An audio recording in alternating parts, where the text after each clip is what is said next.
वो तिलचट्टे जो अभी तक दिल्ली के जंतर मंतर पर अराजकता पैदा करके पूरे देश का माहौल खराब करना चाहते दिखाई दे रहे थे, अब योगी को चेतावनी दे रहे हैं। योगी जी ये वीडियो देख रहे हैं तो उन्हें बड़ी चिंता करने की जरूरत है। अब योगी जी थोड़े पेपर लीक अपने प्रदेश में रोक लीजिए, वरना अभी जितने लोग जंतर मंतर पर पहुंचे यूपी से, उससे कहीं ज्यादा लोग यूपी में आंदोलन करेंगे। योगी पहले ही कह चुके हैं, विदेशी पैसों के माध्यम से देश में अराजकता पैदा करने की साजिश हो रही है। उसी साजिश का असर अब यूपी में दिखाई देने लगा है।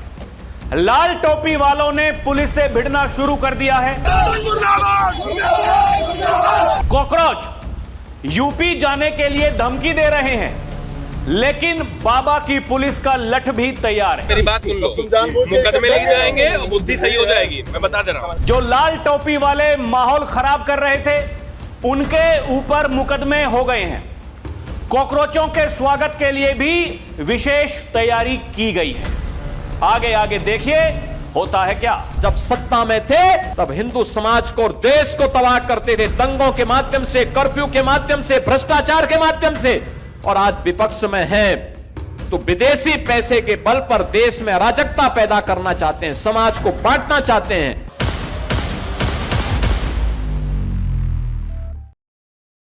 दर्शकों नमस्कार, डीएनपी इंडिया देख रहे हैं आप, साथ हूं मैं आपके राहुल चौधरी। एक मुद्दा ऐसा जो विपक्षी नेता इस समय इस कदर उसको भुनाना चाहते हैं, या फिर भुनाने के चक्कर में वो इतने आगे बढ़ चुके हैं कि वहां से पीछा मुड़ना अब उनके लिए बहुत मुश्किल बात है। क्योंकि जब आप पीछे मुड़ेंगे तो फिर आप ये देखेंगे आपने वो करतूत क्या क्या की है, और इनका तो लंबा इतिहास है। ये परिवारवादी लोग हैं, ये केवल अपने परिवार के बारे में सोचते हैं, उसके अलावा ये कुछ सोच नहीं सकते। 3 दिन पहले योगी आदित्यनाथ ने एक जनसभा को संबोधित करते हुए कहा था, ये विदेशी पैसों से यहां भारत में अराजकता पैदा करने का कुत्सित प्रयास किया जा रहा है। यह कोई पहला मौका नहीं है। इन्होंने सीएए के नाम पर देश की जनता को भड़काने का काम किया, वहां कामयाब नहीं हो पाए तो फिर किसानों को भड़काने का काम किया, वहां कामयाब नहीं हो पाए तो फिर दलितों को, पिछड़ों को, अति पिछड़ों को, आदिवासियों को, उनको भड़काने का काम किया। थोड़े बहुत कामयाब हुए लेकिन सत्ता तक नहीं पहुंच पाए। 2024 की मैं बात कर रहा हूं, लोकसभा चुनाव की। तो अब यह देश के युवाओं को, देश के छात्रों को भड़काने का प्रयास कर रहे हैं, उनकी आड़ में आगजनी करने का, तोड़फोड़ करने का प्रयास कर रहे हैं, भारत को नेपाल, बांग्लादेश बनाने का प्रयास कर रहे हैं। लेकिन ये इनके मंसूबे ये वहीं धरे के धरे रह जाएंगे, क्योंकि बाबा कहते हैं कि तुम जहां सोचना बंद करते हो, हमारी तैयारी वहीं से उसकी शुरुआत होती है। बड़े बड़े खुलासे हो रहे हैं दर्शकों। दिल्ली पुलिस ने यह बताया है कि 2500 उपद्रवी, 2500 ऐसे उस दिन जंतर मंतर पर पहुंचे थे जिनके खिलाफ पहले से ही आपराधिक मामले दर्ज हैं। जो हिस्ट्री शीटर हैं वो वहां क्या करने गए थे? ये कोई सवाल इनसे पूछे, क्या काम था उनका? जो कह रहे थे कि छात्रों पर लाठीचार्ज हो रहा है, वहां छात्रों के बीच में ये उपद्रवी, दंगाई, ये क्या इनका काम था? क्यों गए थे भाई? ये धर्मेंद्र प्रधान का इस्तीफा मांग रहे हैं। अब देखिए दर्शकों, वो जो तिलचट्टा है, तिलचट्टों का सरदार अभिजीत दीपके, वो कल ये कह रहा था कि धर्मेंद्र प्रधान का इस्तीफा नहीं लिया तो मोदी जी आपको भी इस्तीफा देना पड़ेगा। ये आप देखिए, ये तैयारी इनकी कहां से लेकर के कहां तक है। डिंपल यादव हैं, समाजवादी पार्टी की सांसद हैं, सपा मुखिया अखिलेश यादव की धर्मपत्नी हैं, वो अब अमित शाह का इस्तीफा मांग रही हैं। यह सिलसिला, इसकी शुरुआत हो चुकी है। वो तिलचट्टा, क्या नाम है उसका, आशुतोष रांका, वो कह रहा है कि योगी जी अगर पेपर लीक उत्तर प्रदेश में नहीं रुके हैं तो फिर जितने यूपी के लोग यहां जंतर मंतर पर आए हैं उससे ज्यादा यूपी में बैठ करके वो वहां धरना प्रदर्शन करेंगे। सुनिए तो एक बार। योगी जी ये वीडियो देख रहे हैं तो उन्हें बड़ी चिंता करने की जरूरत है अब। योगी जी थोड़े पेपर लीक अपने प्रदेश में रोक लीजिए, वरना भी जितने लोग जंतर मंतर पर पहुंचे हैं यूपी से, उससे कहीं ज्यादा लोग यूपी में आंदोलन करेंगे। तिलचट्टे कह रहे हैं कि यूपी जाएंगे, वहां धरने पर बैठेंगे। मजाक है? जाइए जाकर के देखिए तो सही। बाबा की तैयारी पूरी है, चुनाव का माहौल वैसे ही है। ये तो पता सबको चल गया कि ये सब कुछ जो हो रहा है वो चुनाव के लिए हो रहा है। पूरी दुनिया जान चुकी है कहां से पैसा आ रहा है, कैसे वो खर्च किया जा रहा है और क्या करने की तैयारी है। ये इतने मूर्ख, इतने बेवकूफ हैं, इनको ये लगता है कि ये कुछ भी बोल देंगे और उसका कोई असर नहीं होगा। आप जाइए तो सही, वहां तैयारी देखिए ना आप, यूपी में कितनी बड़ी तैयारी है। दूसरा जो किस्सा है वो लाल टोपी वालों का, वो भी आपको बताने वाला हूं अभी। लेकिन इनकी जो हकीकत है वो इस बात से पता चलती है। ये कुछ देर पहले कहते हैं कि योगी जी हम यूपी आने को तैयार हैं क्योंकि वहां भारतीय जनता पार्टी की सरकार है, क्योंकि वहां के मुखिया हैं योगी आदित्यनाथ। इस बात को आप समझिए। योगी वो नेता हैं जिनके बारे में अब ये चर्चाएं होने लगी हैं कि बाबा दिल्ली आने वाले हैं, तो इसलिए उनको जाना है यूपी। ये पंजाब नहीं जाएंगे, तमिलनाडु नहीं जाएंगे, ये केरलम नहीं जाएंगे, ये हिमाचल नहीं जाएंगे, ये जहां जहां विरोधियों की सरकार है कहीं नहीं जाएंगे। पत्रकार जब इनसे सवाल पूछते हैं तो की करने लगते हैं। देखिए देखिए इनकी हकीकत देखिए आप। पंजाब में एक सेकंड सर, प्लीज पंजाब में अरे सर रुकिए पंजाब में पेपर लीक हुआ, आप उसके बारे में क्या बोलेंगे?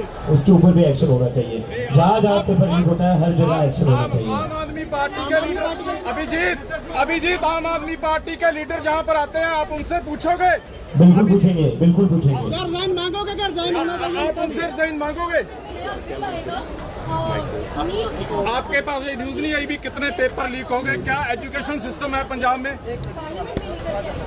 पत्रकारों ने सवाल पूछा कि जी पंजाब में भी हुए हैं पेपर लीक और राज्यों में हुए हैं, वहां के शिक्षा मंत्री का इस्तीफा नहीं मांगोगे? जवाब नहीं है इनके पास में। मामले को टालने के बारे में सोच रहे हैं और इनको लगता है ये वो एजेंडा चलाने में कामयाब हो जाएंगे। पीढ़ियां खप जाएंगी, नहीं कर पाओगे, नहीं कर पाओगे। भारत को नेपाल नहीं बना पाओगे क्योंकि भारत में राष्ट्रवादी लोगों की कमी नहीं है। ये जो वामपंथ की आड़ में कुछ लोग इस देश को जलाना चाहते हैं, ये आज की तैयारी नहीं है, ये बहुत पहले से होता आ रहा है। ये नक्सलवादी यही काम करते थे। नक्सलवाद तो खत्म हो गया, अब ये अर्बन नक्सली बचे हैं, ये भी खत्म हो जाएंगे। आप चिंता मत करिए, सरकार ने पूरी तैयारी कर रखी है। कोई कहता है कि हम केवल एक तरफा बात करते हैं। हां कहते हैं भाई, डंके की चोट पर करते हैं।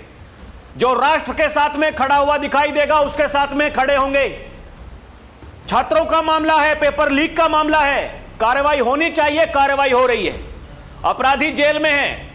फास्ट ट्रैक कोर्ट के बारे में प्रधानमंत्री नरेंद्र मोदी ने बताया है, सरकार नया बिल लेकर के आने वाली है, कानून बनेगा, कोई भी नहीं बचेगा, यह तय है। लेकिन शिक्षा मंत्री का इस्तीफा लेने से यह सिस्टम सुधरने वाला नहीं है। आप यह बात नोट कर लीजिए, क्योंकि यह केवल केंद्रीय स्तर का मामला नहीं है, यह केवल उत्तर प्रदेश का मामला नहीं है, यह और भी राज्यों का मामला है जहां विपक्षियों की सरकार है। सवाल है कि उन्होंने क्या कदम उठाए, वो क्यों नहीं रोक पाए। प्रियंका गांधी भरे भाषण में क्यों कहती हैं हमने प्रयास किया, अशोक गहलोत जी ने प्रयास किया, लेकिन हम कामयाब नहीं हो पाए। गंभीर मुद्दा है, प्रियंका गांधी कह रही हैं, सुनिए। आपको मालूम है पेपर लीक की बड़ी समस्या है। गहलोत जी भी जानते हैं कि राजस्थान में भी पेपर लीक हुए थे और ये एक बड़ी समस्या पूरे देश में है, सिर्फ एक प्रदेश की समस्या नहीं है। और बहुत इसको रुकवाने की कोशिश चाहे कितना भी की होगी गहलोत जी ने, लेकिन फिर भी बार बार ये हो रहा था। उस समय के इनके शिक्षा मंत्री थे डोटासरा साहब। पत्रकार उनसे सवाल पूछने के लिए गए कि जी एक तो ये पेपर लीक हो गया, छात्र प्रदर्शन कर रहे हैं, पुलिस लाठी चार्ज कर रही है। वो कहते हैं कि पुलिस लाठी ना चलाएगी तो क्या लड्डू देगी उनको। ये उनकी भाषा है भाई, शिक्षा मंत्री की। आप इसकी तुलना कर सकते हैं? अगर वर्तमान में धर्मेंद्र प्रधान ऐसा कह दें तो फिर इस देश में क्या हो जाएगा? आप तुलना करिए, केवल तुलना करिए। दर्शकों, तिलचट्टे धमकी दे रहे हैं, उधर यूपी में अराजकता पैदा करने के लिए कुत्सित प्रयास लगातार किया जा रहा है। बीते दिन अलीगढ़ में जो जौहर यूनिवर्सिटी आजम खां की है, क्योंकि वहां बुलडोजर चलना है, प्रशासन ने तैयारी कर ली है कोर्ट के आदेश पर, क्योंकि जो इमारतें बनाई गई हैं अवैध हैं, उनकी कोई परमिशन नहीं ली गई। अपने रसूख के दम पर, सत्ता के दम पर वो जमीन कब्जाई गई, गरीबों की जमीन कब्जाई गई, और वहां कि जी हमने तो यूनिवर्सिटी बनवा दी और हम गरीबों के बच्चों को पढ़ाएंगे। सोच देखिए, मानसिकता देखिए। उसके विरोध में समाजवादी पार्टी के लोग, वहां मीडिया रिपोर्ट्स में यह छपा है दर्शकों, मुख्यमंत्री का पुतला जलाने की कोशिश कर रहे थे। पुलिस वालों ने उन्हें रोका तो पुलिस के साथ में वहां उन्होंने नोकझोंक शुरू कर दी, बदतमीजी शुरू कर दी, धक्का मुक्की शुरू कर दी।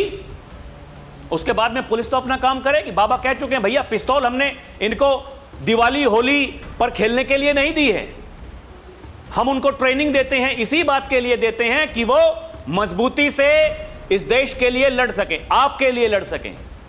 इसलिए पुलिस वालों के साथ बदतमीजी करोगे तो भुगतोगे। तो ये जो गैंग है, लाल टोपी गैंग, और इनके जो साथी हैं, उन्होंने सोशल मीडिया पर वो वीडियो वायरल करनी शुरू कर दी। अखिलेश यादव जी ने पोस्ट किया, कहा अरे देखिए ये पुलिस वाले ये क्या कर रहे हैं, पिस्तौल निकाल करके हमारे कार्यकर्ताओं के ऊपर पिस्तौल इन्होंने तान दी है।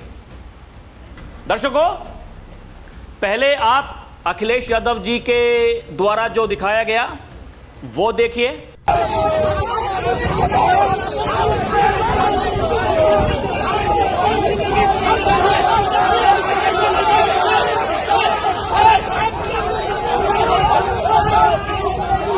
और उसके बाद में जो असल तस्वीर वहां की थी, ये समाजवादी पार्टी के कार्यकर्ता ये पुलिस वालों से क्या कह रहे थे, क्या बदतमीजी कर रहे थे, वो विजुअल्स भी सामने आए।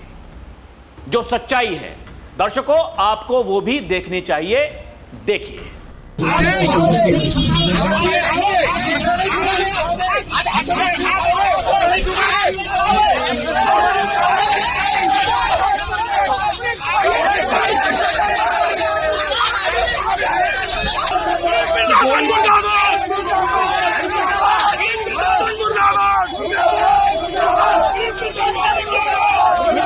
अब आप देखिए, ये जो क्लिप कटुआ पार्टी है, ये किस तरीके से ये देश में अराजकता पैदा करने के लिए ये लगातार ये प्रयास करते हैं, ये कोशिश करते हैं। ये कौन लोग हैं? ये देश के नेता हैं, आप समझ रहे हैं, चुने हुए सांसद हैं, एक पार्टी के मुखिया हैं।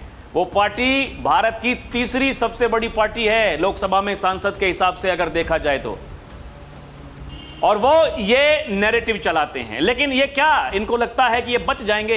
ये नहीं बचेंगे, क्योंकि प्रशासन ने वहां इनके खिलाफ मुकदमे दर्ज कर लिया है और इनके खिलाफ कार्रवाई करने के लिए अधिकारियों ने बता दिया है, कह दिया है, नहीं छोड़ेंगे, किसी भी हालत पर नहीं छोड़ेंगे, ये बचने वाले नहीं हैं। दर्शकों, सोशल मीडिया पर क्या चल रहा है देखिए, मैंने आपको इतना सब कुछ दिखाया, ये बड़ा जरूरी है, ये जानना बड़ा जरूरी है। ये वरिष्ठ पत्रकार इसी बात को कह रहे हैं कि ये जो दो वीडियो मैंने आपको दिखाए, कि आप इन वीडियोस को देखिए, समझिए, ये सारा खेल आपको समझ आ जाएगा। ये कॉकरोच जनता पार्टी के मंच से कहा जा रहा है, यूपी में भी पेपर लीक हो रहे हैं, मुख्यमंत्री योगी आदित्यनाथ को धमकी दी जा रही है कि हम लखनऊ भी आ सकते हैं।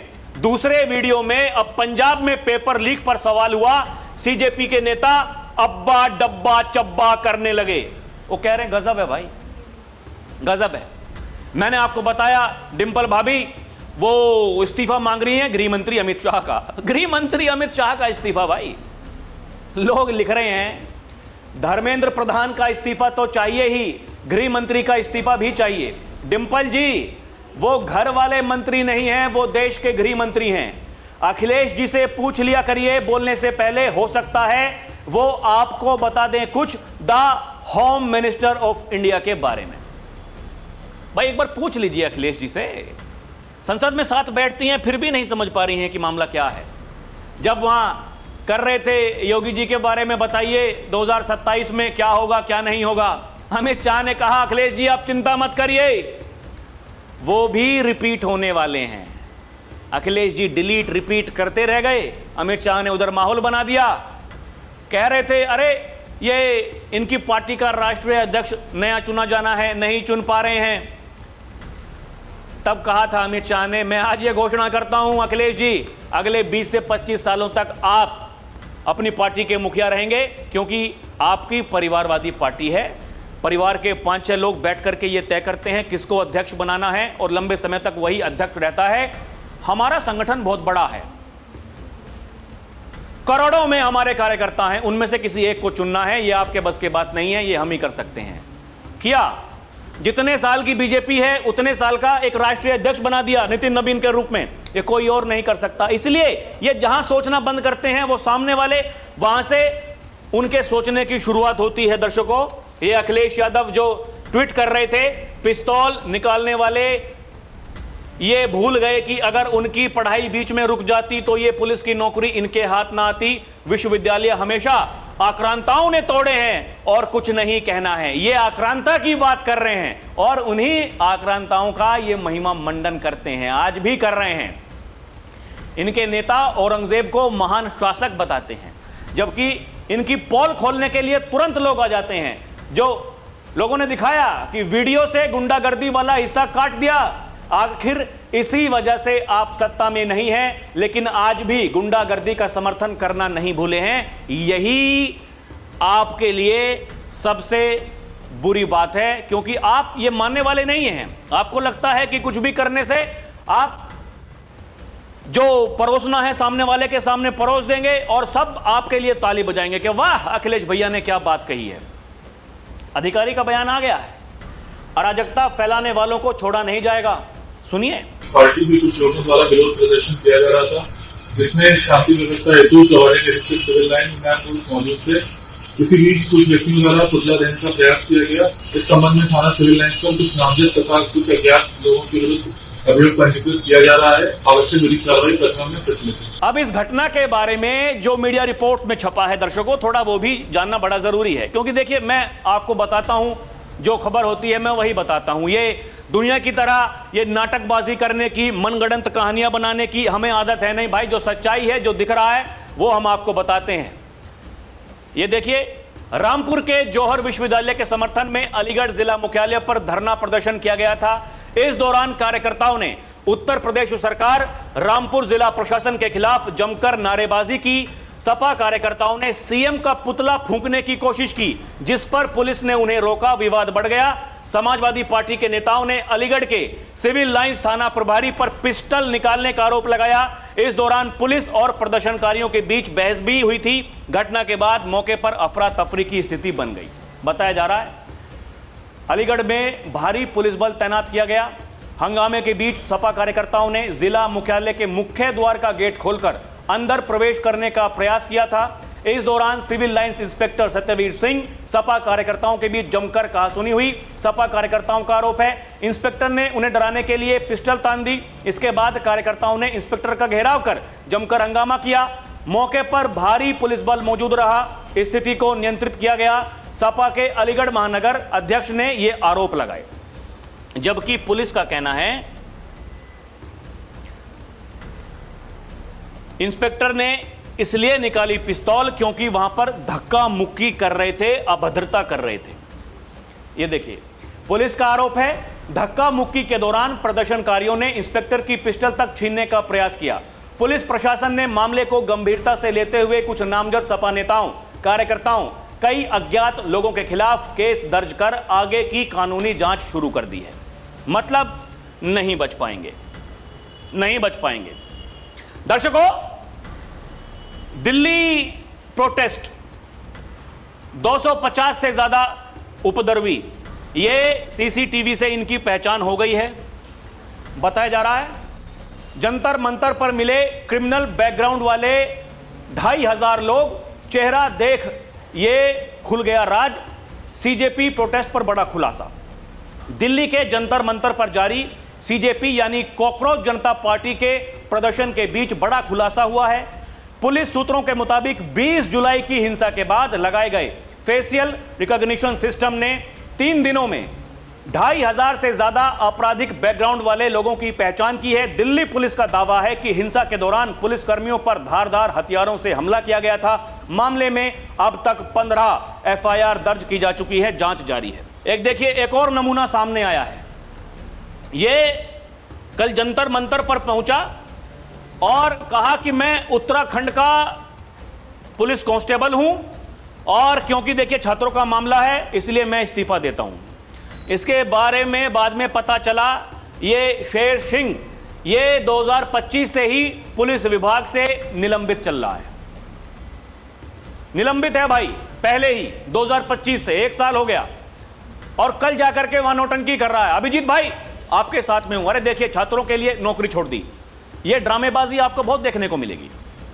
एक कोई अध्यापक बताया जा रहा है असिस्टेंट प्रोफेसर यूपी के डिग्री कॉलेज में, ये पढ़ाने की बजाय जंतर मंतर पर प्रदर्शन कर रहे थे, पीएम मोदी को गालियां दे रहे थे। यूपी लौटते ही इनका टर्मिनेशन लेटर इनके हाथ में थमा दिया गया। बोला जी लीजिए जाइए करिए प्रोटेस्ट।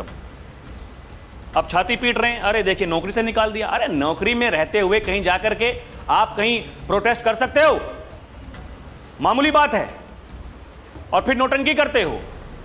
दर्शकों, सोनम वांगचुक के नाम पर जो भीड़ जुटाई जा रही थी, वहां जो लोग पहुंच रहे थे, उन्होंने तो अनशन तोड़ दिया। अब ये जो गैंग है इन्होंने सोनम वांगचुक के बारे में क्या कुछ बोलना शुरू कर दिया है। ये चाहे वो अभिजीत दीपके हों, ये सारे के सारे, और खासकर विपक्षी नेता, आप देखिए इन्हीं के बारे में बताया जा रहा है। जब सोनम वांगचुक भूख हड़ताल कर रहे थे, अभिजीत दीपके ब्रेड पकौड़े समोसे उड़ा रहे थे, तब सोनम वांगचुक भूखे थे। तब इमरान मसूद, महुआ मोइत्रा, संजय राउत, ये सब अपनी मौज में थे। और अब जब सोनम वांगचुक ने 26 दिन बाद अपनी भूख हड़ताल खत्म की, तब अभिजीत दीपके ने अपनी पार्टी के सोशल मीडिया पर उनका वीडियो तक शेयर नहीं किया। कहां यह आंदोलन मेरा या सोनम वांगचुक का नहीं बताया जा रहा था। अब इमरान मसूद कह रहे हैं सोनम बिक गए, महुआ मोइत्रा, संजय राउत अलग छाती पीट रहे हैं कि यहां क्यों किया, इसके हाथों क्यों किया, फलाना ठिकाना। मतलब ये पूरी कहानी इनकी चल रही है। लेकिन दर्शकों, सोनम वांगचुक ने एक और वीडियो रिलीज किया है, सुनिए वो क्या कह रहे हैं, आपको सुनना चाहिए। अपने भाइयों और बहनों के, छात्रों के लिए 26 दिन भूखा रहने के बाद, जिसमें कि मेरे 11 किलो शरीर ख़त्म हो चुका है, मसल्स चले गए हैं, ऑर्गन और दिमाग पर इरिवर्सिबल डैमेज लगभग होने के कागार पर पहुंचा है। कर ये सब करने के बाद क्या मुझे किसी से कैरेक्टर सर्टिफिकेट लेनी होगी कि मेरा अनशन कितना पवित्र था? मैंने तोड़ा तो किसके हाथों तोड़ा, उसके हाथों क्यों तोड़ा, इसके हाथों क्यों नहीं तोड़ा, क्या डील हुआ, क्या सौदा हुआ, ये सब मुझे जवाब देना होगा। क्या डील हुआ है, सौदा हुआ है, ये सब मुझे जवाब देना होगा। अगर सौदा करना होता, डील करना होता, तो क्या 26 दिन भूखे रहना पड़ता है? मोदी को हटाना है, मोदी को गाली देनी है, मोदी की कब्र खुदेगी, सब कुछ किया जा रहा है। प्रधानमंत्री मोदी ने 2 दिन पहले एक वीडियो जारी किया था दर्शकों, उसने सारे रिकॉर्ड तोड़ दिए हैं, सारे रिकॉर्ड। आप देखिए, ये उस वीडियो के डालने से पहले नरेंद्र मोदी के इंस्टाग्राम पर 101 मिलियन फॉलोअर्स थे, अब 102 मिलियन फॉलोअर्स हो गए हैं। एक और नरेंद्र मोदी ने एक और वीडियो डाल दी, जब उन्होंने कहा कि 300 मिलियन व्यूज उनकी वीडियो पर आए। उन्होंने धन्यवाद देते हुए इस देश की जनता को एक और वीडियो बनाया। दर्शकों, आपको वो सुनना चाहिए, सुनिए। Thank you friends. कल देर रात आपसे मिलने का मौका मिल गया। मेरे जो वीडियो पोस्ट किया था उसको जिस प्रकार से आपने रिस्पॉन्ड किया, सकारात्मक सुझाव दिए, थैंक्स टू एवरीबॉडी। ये आपका प्यार बना रहेगा, हमारा नाता और अधिक सक्रियता से जुड़ता रहेगा। थैंक यू दोस्तों। अब आप देखिए, ये एक प्रधानमंत्री की ताकत है भाई, ये एक नेता की ताकत है। वो नेता इसलिए इतना बड़ा नेता बना है, इसलिए प्रधानमंत्री बना है, इस देश की जनता ने उसको वोट दिया है। उनको आप बरगला नहीं सकते हैं, उनको आप बहका नहीं सकते हैं। दर्शकों, ये कॉकरोच जनता पार्टी, ये जो तिलचट्टे हैं, इनके बारे में नए नए खुलासे हो रहे हैं। जो विदेशी फंडिंग की हम लगातार बात कर रहे हैं, आप देखिए, एक एक्ट्रेस हैं आकांक्षा पुरी, उनका चौंकाने वाला दावा है। वो कह रही हैं कि जो इन्फ्लुएंसर्स हैं और एक्टर्स को छात्रों के प्रदर्शन में जाने के लिए मोटी रकम मिली है। उन्हें भी कई राजनीतिक पार्टियों ने अप्रोच किया। उन्होंने कहा कि वो इस कूड़े का हिस्सा नहीं बनना चाहती। एक सोशल मीडिया इन्फ्लुएंसर ने हाल ही में एक वीडियो जारी कर कहा कि उसे जंतर मंतर पर छात्रों के प्रदर्शन के खिलाफ पॉलिटिकल कैंपेन में हिस्सा लेने का ऑफर मिला था। उसे बस 2 रील बनानी थी, जिसके लिए 40,000 रुपए देने की बात कही गई थी। आप इस खेल को समझिए दर्शकों, ये इनको क्या लगता है, ये जेंजी जो वहां खबरें दिखा रहे हैं सामने, ऐसे ही जेंजी इस देश में हैं ना। एक और बच्ची है, देखिए, उसने एक वीडियो जारी किया है, कहा कि मैं टीका लगाऊं तो भाजपाई, मंदिर जाऊं तो भाजपाई, देश का नारा लगाऊं तो भाजपाई, धर्म की बात करूं तो भाजपाई, विकास की बात करूं तो भाजपाई, और कांग्रेसी बनने के लिए क्या करूं? बम फोड़ दूं, आतंकवादी बन जाऊं, या पाकिस्तान का नारा लगाऊं? क्या करूं बताओ? समझिए, इस खेल को समझिए, अपने बच्चों को समझाइए, इनके चक्कर में मत पड़ो। ये आपका जीवन भविष्य बर्बाद करना चाहते हैं, इसके अलावा कुछ नहीं। बाकी आपको क्या लगता है हमें कमेंट करके बताएं। अभी के लिए इतना ही। देखते रहें डीएनपी इंडिया, हर खबर भरोसे के साथ। हमारी आपसे अपील है कि आप हमारे चैनल को सब्सक्राइब भी करें। बहुत बहुत धन्यवाद। जय हिंद, जय भारत, नमस्कार।